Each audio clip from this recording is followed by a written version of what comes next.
pouvoir utiliser la langue d'une manière qui ne lui plaît pas. Si tel est le cas, alors je vous invite à venir à l'autel et à faire en sorte que cette chose soit bien faite avec le Seigneur.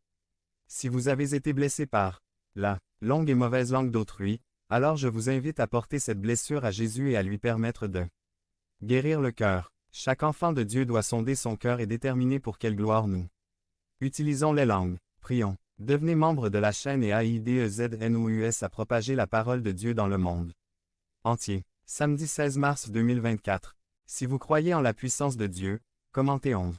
11. Le péché que personne ne doit confesser. Résumé. 9 des 10 commandements ont des preuves matérielles pour montrer le péché commis. Le 10e commandement est cependant différent, et beaucoup de gens le commettront. Et ne le confesseront pas, parce qu'ils ne voient aucune preuve de leur péché. Par Carl Allen. Le péché que personne ne doit confesser. Exode 20.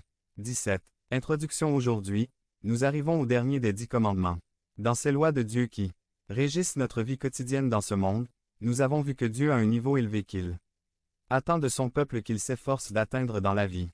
J'espère qu'en parcourant ces versets, vous avez peut-être vu un domaine dans votre vie où vous avez reconnu le besoin d'une correction et avez fait les efforts nécessaires pour changer, pour vous aligner sur la parole de Dieu. Quand nous regardons ce 10e commandement, qui dit « Tu ne convoiteras pas la maison de ton prochain.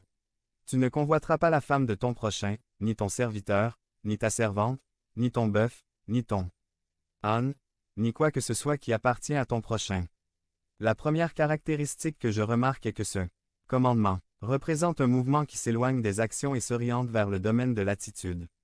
Vous voyez, tous, les commandements ci-dessus ont leur origine dans le cœur et l'esprit de l'homme, ils trouvent tous leur expression ultime dans un certain type d'activité physique. Ce commandement est cependant différent. Bien qu'il existe des preuves de vie, de vol, d'adultère, de meurtre, de désobéissance aux parents, de prise du nom de Dieu en vain, de fabrication d'idoles et d'avoir d'autres dieux devant Dieu, il y a généralement peu ou pas de preuves avidité. En conséquence, c'est un péché jusqu'à ce qu'il soit rarement, voire jamais, confessé et possédé. En vérité, nous sommes tous coupables, mais nous ne l'admettrons tout simplement pas, ni à nous-mêmes, ni aux autres, ni au Seigneur. De tous les commandements énumérés, celui-ci est probablement celui qui est le plus souvent enfreint et celui qui vous pousse le plus facilement à enfreindre les 9 autres. Au cours de notre temps ensemble, aujourd'hui, nous verrons que la convoitise est un péché grave qui doit être confessé et abandonné par chaque enfant de Dieu. Il y en a beaucoup qui, s'il était honnête, devraient admettre qu'ils possèdent un cœur avare. On ne peut pas lire la Bible sans découvrir, incident après incident, où les hommes désiraient ce qui ne leur appartenait pas. En Éden, Ève a convoité le fruit défendu et a apporté le péché et la mort dans le monde. Grief convoitait de l'or, de l'argent et des vêtements coûteux. Et apporta la défaite à une nation et la mort pour lui et sa famille. Achab convoitait la vigne de Naboth et commet un meurtre en tentant de s'emparer de ce qui appartenait à un autre. David convoitait Bethsabée, la femme d'Uri, et apporta l'épée de Dieu dans sa maison pour les générations à venir. La liste est longue. Aujourd'hui, regardons d'un peu plus près ce commandement en considérant celui-ci. Le péché que personne ne doit confesser. Les maladies de l'avidité de Yitutvia. Cela nous rend avides de gain. Lorsque nous possédons un cœur avare, nous ne sommes jamais satisfaits de ce que nous avons. Ou bien il y aura toujours une forte volonté d'en faire plus. Ou encore, il est intéressant de noter que le mot cupidité signifie désirer beaucoup, ou fait généralement référence à un objet. Ou lorsque nous sommes coupables d'avidité, nous sommes coupables d'avoir un cœur pour les choses au lieu d'un cœur pour le Seigneur. Ou lorsque nous en arrivons au point où nous ne sommes jamais satisfaits des bénédictions de Dieu et où nous cherchons toujours un moyen d'augmenter nos possessions. Alors nous devons faire face au fait que nous ne sommes que de simples gloutons. Beaucoup sont comme homme qui en avait assez de ses amis et qui possède de plus belles maisons que la sienne. Il s'est toujours senti inférieur à eux et déterminé à égaliser un peu les choses. Il est allé voir un agent immobilier, a mis sa maison sur le marché et a recommencé à en chercher une. Un jour, alors qu'il lisait le journal, il trouva une annonce pour une maison qui semblait correspondre exactement à ce qu'il recherchait. Il a donc appelé le courtier immobilier et lui a dit qu'il voudrait voir cette maison qu'il souhaitait acheter. Le courtier immobilier a répondu « Devenez membre de la chaîne et AIDEZNOUS à propager la parole de Dieu à travers le monde. » Samedi 16 mars 2024. Si vous croyez en la puissance de Dieu, commentez 11. 11. Seigneur, telle est ta maison.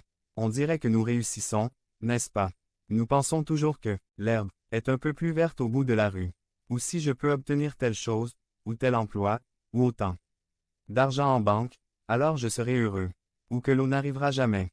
Au plus nous en avons, plus nous désirons. Les humains par nature, sont gloutons et égocentriques, essayant toujours d'attraper plus qu'ils ne peuvent avoir.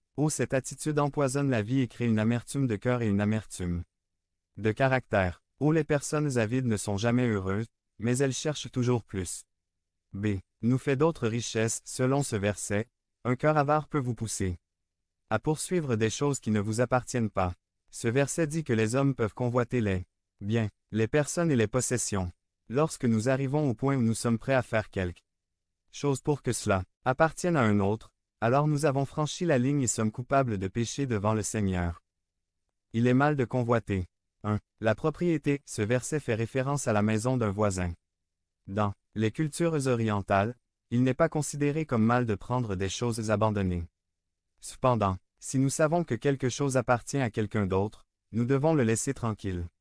En fait, nous devons protéger vos intérêts comme s'il s'agissait des nôtres.